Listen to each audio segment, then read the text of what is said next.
well, thanks so much for joining us today. Today we're going to be demonstrating the administration of the LDSB Phonics Screener. Before we get started, I wanted to direct everyone's attention to the very first 4 bullets that you see at the beginning of this screener.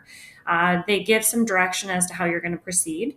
And it tells you what it is that this screener actually is assessing. So the screener assesses the ability to recognize letters or graphemes and say the sounds or phonemes they represent. Letter cards are provided to students. So on a typical year, you would print these out, put them on cardstock, laminate them, and use them for all of your students. In a COVID year, we have found that using a digitized copy is super helpful.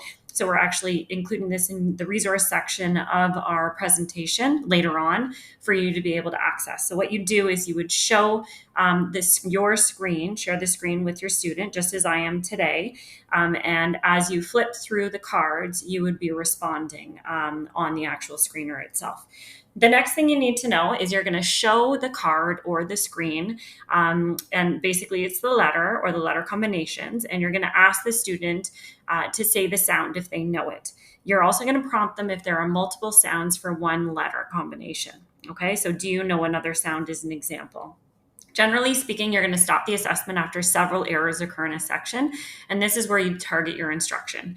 If you're looking at a student in grade 5 and beyond, I would continue the assessment. That's recommended because you're going to see gaps in a variety of areas, and that's where you're going to target your instruction, because it's not going to be as simple as the consonant section or the vowel section. He or she might be missing one of those, so you want to keep going to know where you can gap fill as quickly as possible.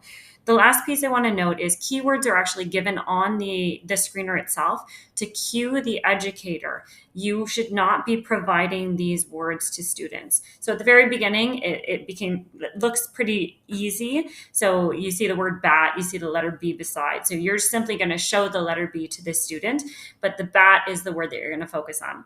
So kind of unnecessary. But when you get to the letter combinations, like the long vowel digraphs and diphthong combinations, like for example, EA, using these words or providing these words beside those combinations are actually a great use to the educator, because sometimes we even forget, oh my goodness, there's 3 sounds, what are they? So that's a great reference for the educator, but again, just for the educator, not for the student. So today I have an awesome helper on hand who is going to actually be taking the phonics screener, and so I can demonstrate how you would mark it as we go. So are you ready to go? Yep. Okay, so I'm going to be showing you a letter or 2 letters together, and I want you to tell me the sound that those letters make, okay? Okay. Now, in some cases, those letters make more than one sound, and if that's the case, I'll say, do you know another sound for that letter, okay? And prompt that. Okay. Okay, are you ready to go? Yep. Fantastic. Okay, that's the first one. Go for it. B. Good job. D. G. Do you know another sound? J. Good job. J. O. Q.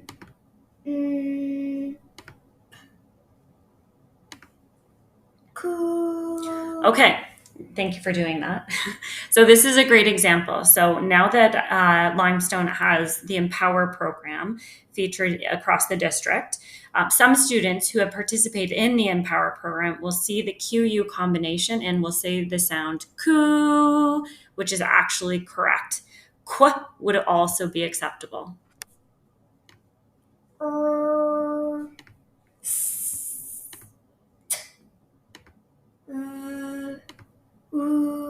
Again, an Empower student would respond to the W sound as ooh. W is also appropriate.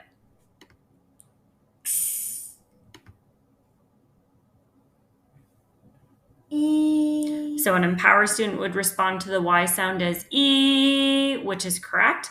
Y is also appropriate. Z. Do you know another sound? A. E. A. Do you know another sound? E. Good job. A. Do you know another sound? I. R. Do you know another sound? O. U. Good job. Fantastic. Okay, here we go.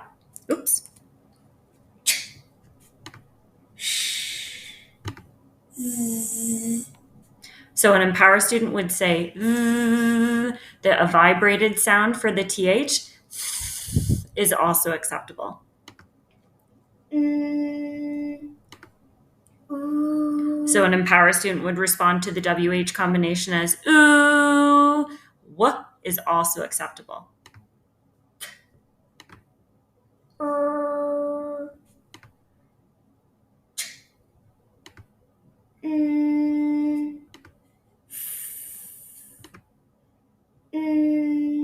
You're doing great. Perfect. Okay. Now, what would the letter A say when there is an E at the end? A. Good job. E. I. O. U. You are doing fantastic. Now we're going to move on over here. Perfect. We're going to move on to long vowels. Okay, here's the next one. So, oh, wait a second. We already did these combinations when I asked for the other sound, so I will be checking those off because those responded correctly. Okay, the next letter combination. A. Good job. How about these ones? E. I. O. U. Fantastic. A. E.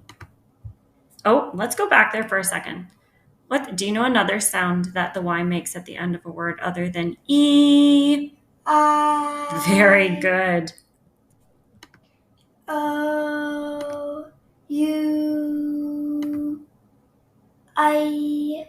Good try.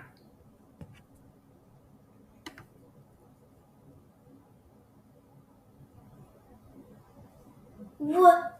Good try. R. Air. Or. Excellent. Ear. Or.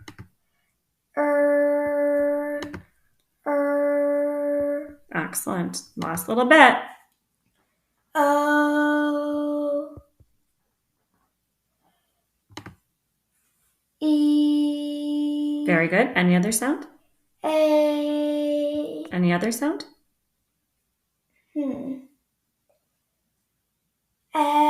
Very good. That was a tricky one. E. Very good. Another sound? A. Excellent. I. Excellent. Do you know another sound? E. Very good. Oi. Ooh. Very good. Do you know another sound?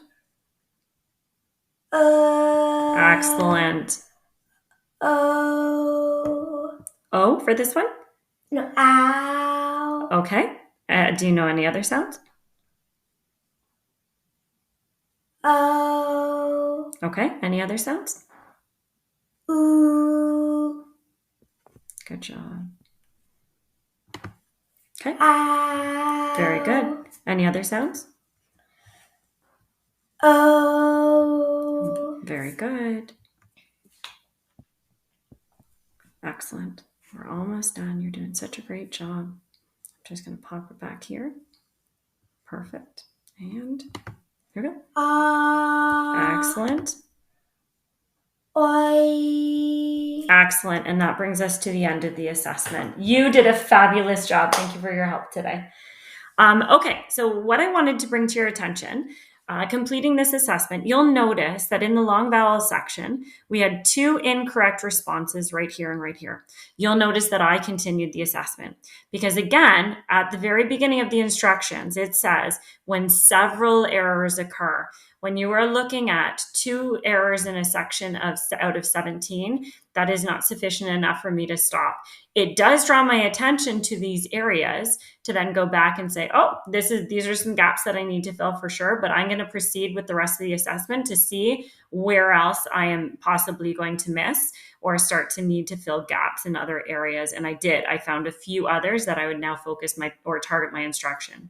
Okay, so what I would do is I would be going to each section here. And at the very first one, so out of 21, she received a 21. So I go back in here and so on and so forth, and then proceed to go to all of the other sections. And then what I would do is I would highlight the sections that would target my instruction. I hope you have found that this demonstration was helpful to you, and I hope you find the digitized copy of it helpful as well. Thanks for participating today.